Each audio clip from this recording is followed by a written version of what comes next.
Hi, I'm Andrew, and today I am working with my patient to perform the Quadriceps active or the active drawer test. So first what you're going to do is you're going to place the patient in either the long sitting or supine position. For the sake of this, he's just kind of reclined because we got to work with what we got. We don't have the table. So what you're going to do is you're going to have the patient bend their affected side. You're going to put their knee to 90 and their hip at 45 degrees. And what you're going to do is usually I'd be standing with proper body mechanics on the side that's affected. And you're going to just stabilize their ankle and their foot into the table. So there's not really any specific bony landmarks that we're palpating for, but we're just making sure that foot doesn't go anywhere because he's going to be doing like quote unquote a foot slide.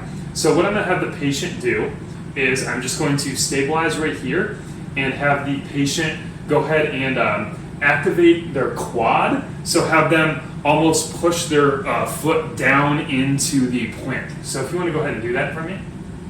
Okay, cool. And what I'm doing during that test is I'm looking to see if the tibia anteriorly translates with the quadriceps activation. So that's the first part. If it does translate, that's going to be a positive test.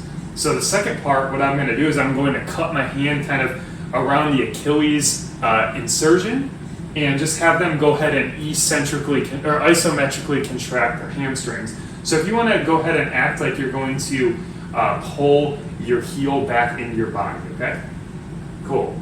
All right, and what we're looking for there is just if there's a posterior sag that is accentuated with that, then we know between that test and the last test that the PCL, so the posterior cruciate ligament, is going to be affected, and that's going to guide our treatment because a lot of times with this injury we're going to see decreased range of motion in flexion or extension depending on the positive and negative tests here. So we know to work on range of motion exercises such as stretching, as well as weak quads or weak hamstrings. Mostly weak quads is what we're going to see with this injury, so we know to strengthen those. And then obviously you're going to go ahead and go over onto the other side, have your patient switch positioning, and go ahead and put them in the 90 degrees of knee flexion, 45 of hip.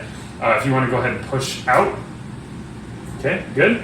And then if you want to go ahead and pull in, okay, good. And you're just looking for the same thing on that first one to see if the tibia translates anteriorly, and the second one an accentuated posterior sag. So that's going to tell you all the information that you need about the PCL tear, and that's going to help kind of guide your treatment. Again, you want to do it bilaterally to see how affected one side is versus another. Thank you.